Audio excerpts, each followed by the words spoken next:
নবী করিম সাল্লাল্লাহু আলাইহি ওয়াসাল্লাম আজকের এই দিনে জনগণকে উদ্দেশ্য করে কিছু কথা বলেছিলেন। এই কথাগুলো বলে তিনি আজকের হজটা শেষ করেছেন। আমরা অনেকেই এই ভাষণটা সম্পর্কে জানি না। আমরা অনেক ভাষণ নিয়ে এখন গর্ব করি। নবী করিম সাল্লাল্লাহু আলাইহি ওয়াসাল্লামের এই যে সর্বশ্রেষ্ঠ ভাষণ, এটা কতজন জানেন? বিদায় হজের ভাষণ। কতজন জানেন বিদায় হজের ভাষণে নবী সাল্লাল্লাহু আলাইহি ওয়াসাল্লাম কি বলেছিলেন উম্মতকে? নবী করিম সাল্লাল্লাহু আলাইহি ওয়াসাল্লাম আজকের এই দিনে 31টা বিষয়ে উম্মতকে নির্দেশ দিয়েছেন। 31টা বিষয়, সবগুলো বলার সময় পাওয়া যাবে না, আমি কয়েকটা কথা বলছি। নবী করিম সাল্লাল্লাহু আলাইহি ওয়াসাল্লাম সবার সামনে দাঁড়িয়ে দীর্ঘ 23 বছর অক্লান্ত পরিশ্রম করে দাওয়াতি মিশন কমপ্লিট করার পরে সবাইকে সমবেত করে একটা হজ করলেন।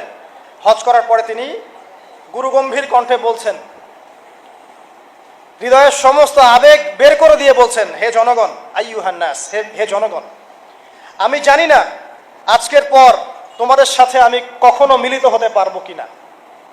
একটু চিন্তা করেন, সাহাবীরা সামনে দাঁড়িয়ে আছেন, নবীজি দাঁড়িয়ে এই কথাটা বলছেন, হে জনগণ, আমি জানি না আজকের পরে আমি তোমাদের সাথে মিলিত হতে পারবো কিনা।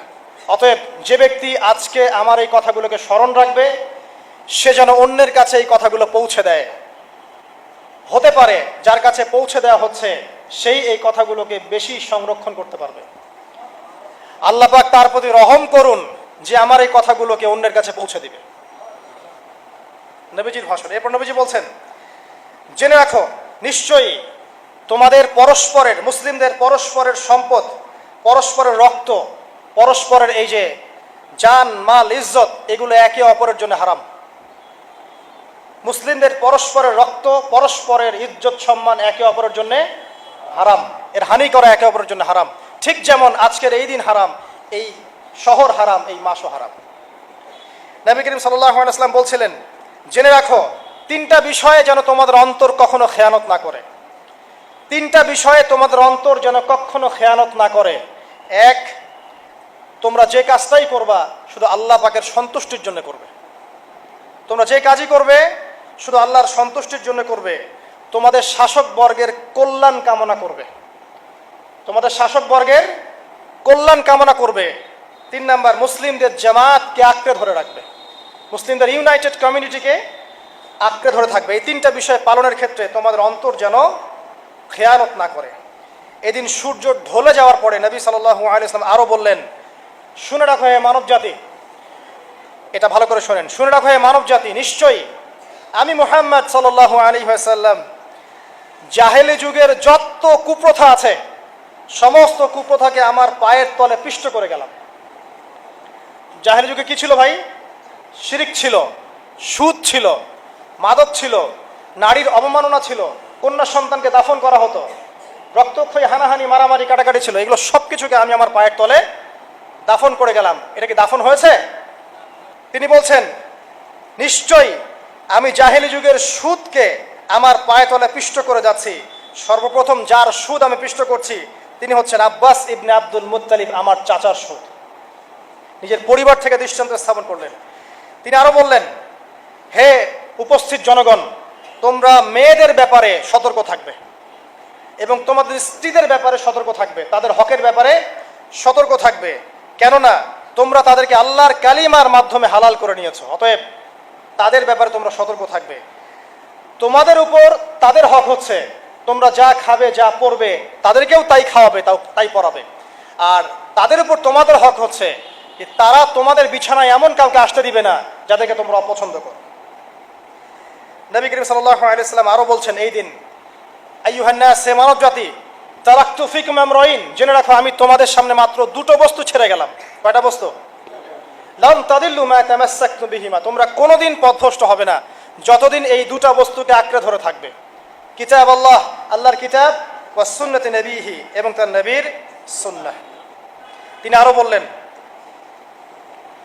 আল মুসলিম, জেনে রাখো প্রকৃত মুসলিম সে ব্যক্তি, মান সালিমাল মুসলিমুনা মিন লিসানিহি ওয়া ইয়াদিহি, যে ব্যক্তির হাত এবং জবান থেকে অন্য মুসলিম নিরাপদ থাকে সেই ব্যক্তি হচ্ছে প্রকৃত মুসলিম। আল মুহাজির, আর প্রকৃত মুহাজির সে ব্যক্তি, মান হাজারা মা নাহাল্লাহু আন, আল্লাহ পাক যা নিষেধ করেছেন সেখান থেকে যে দূরে থাকে সেই ব্যক্তি প্রকৃত মুহাজির, মানে হিজরতকারী। তিনি আরো বললেন, মনে রেখো আমি তোমাদের সবার আগে হাউজে কাউসারে চলে যাব। সুবহানাল্লাহ। এবং সেখানে আমি তোমাদের জন্য অপেক্ষা করতে থাকবো। অতএব শোনেন, অতএব তোমরা আমার চেহারাকে কালিমালিপ্ত করো না, মানে আমার চেহারায় কালিমালিপ্ত করো না, আমার নাম নষ্ট করে দিও না।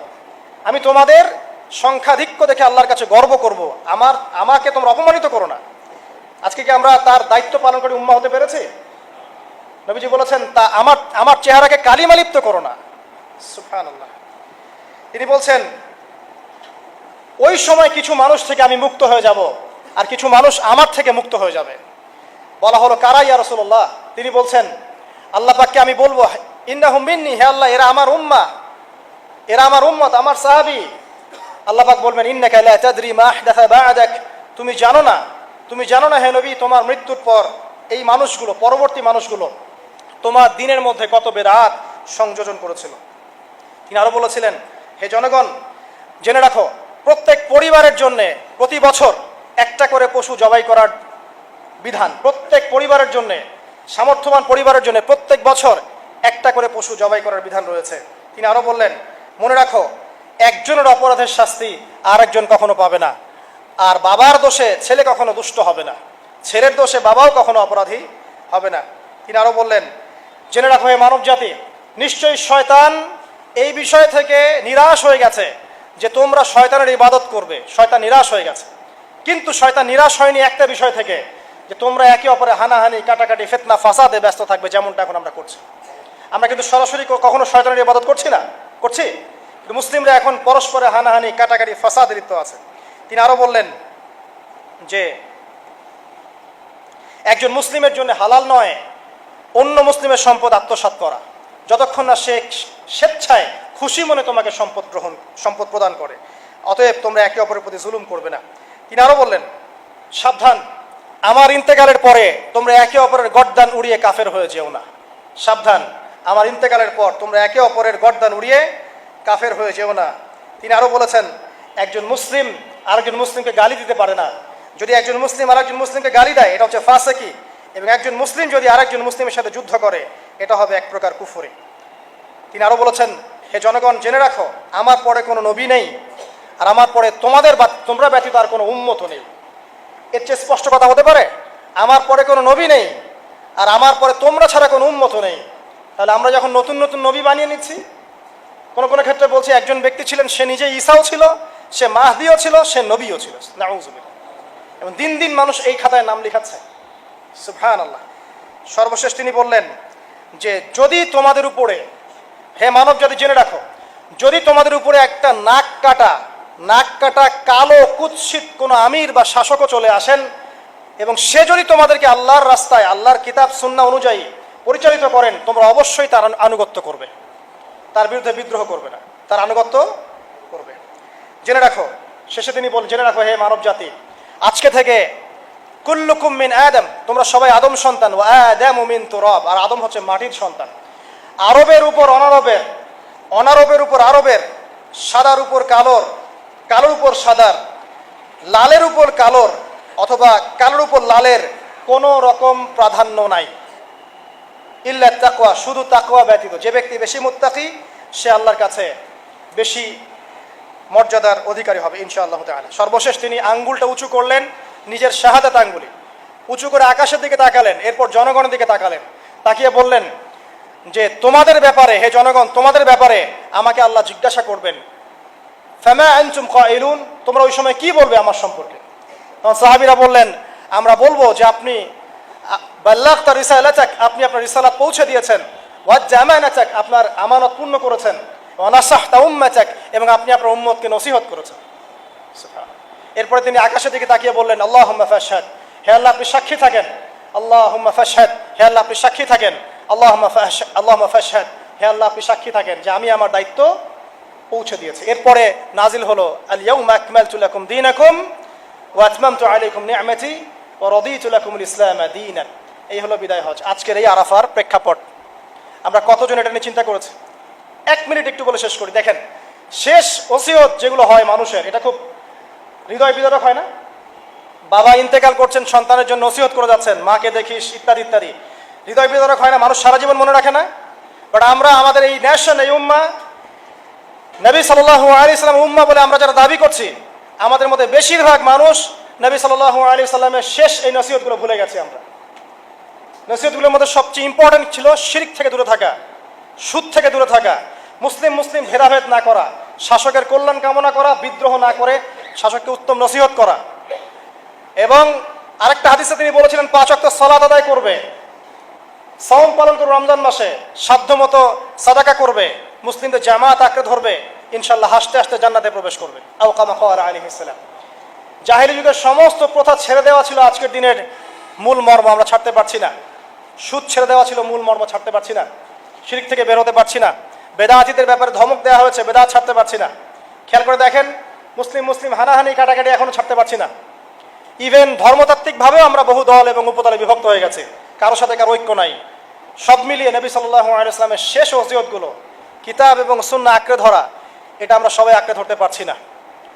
আজকের এই দিবসগুলো এই জন্যই আল্লাহ পাক বারবার ফিরিয়ে দেন, যাতে করে এগুলো নিয়ে আলোচনা হয়, আমরা এগুলো জানতে পারি এবং আমল করতে পারি, এই চেতনাগুলো লালন করতে পারি, নিজেরাও শিখি, পরিবারকেও শেখাই, আগামী প্রজন্মকেও শেখাই ইনশাআল্লাহ তাআলা। আশা করছি ইনশাআল্লাহ আমরা যদি নাও পারি, এক সময় এমন একটা প্রজন্ম আসবে যারা নবী সাল্লাল্লাহু আলাইহি ওয়াসাল্লামের উম্মার মতো উম্মাহ হবে ইনশাআল্লাহ। অতএব প্রিয় দিনী ভাইয়েরা, আসুন আজকের দিন জুমার দিন আমরা এই দিনে ইবাদতগুলো বাড়িয়ে দেই, আরাফা, সাওম এবং দোয়া, জিকির আজকারগুলো বাড়িয়ে দেই, একই সাথে আসন্ন কুরবানির প্রস্তুতি গ্রহণ করি এবং আজকের দিনে আরাফার এই দিনে হাজিদের সাথে আমরাও শরীক হয়ে আল্লাহর কাছে বলি যে আল্লাহু আকবার, আল্লাহু আকবার, লা ইলাহা ইল্লাল্লাহ, আল্লাহু আকবার, আল্লাহু আকবার, ওয়ালিল্লাহিল হামদ। এবং নবী করিম সাল্লাল্লাহু আলাইহি ওয়াসাল্লাম রেখে যাওয়া এই যে শেষ বাক্যগুলো, এগুলো সবার কাছে পৌঁছে দেই। যে ব্যক্তি পৌঁছাবে তার উপর আল্লাহ পাক রহম করবে ইনশাআল্লাহ। এবং নিজেরা আমল করার চেষ্টা করি। আল্লাহ পাক আমাদের সবাইকে নবী করিম সাল্লাল্লাহু আলাইহি ওয়াসাল্লামের আদর্শ উম্মাহ হওয়ার তৌফিক এনায়েত করুন, আমিন। আমাদের ব্যক্তি, পরিবার, সমাজ, রাষ্ট্র, শাসক সবাইকে আল্লাহ পাক হেদায়েত দান করুন, আমিন। আমাদের মধ্যে আপোষে যত ইখতিলাফ, ভুল বোঝাবুঝি আছে, এগুলোকে আল্লাহ পাক নিরসন করে দিন, আল্লাহুম্মা আমিন।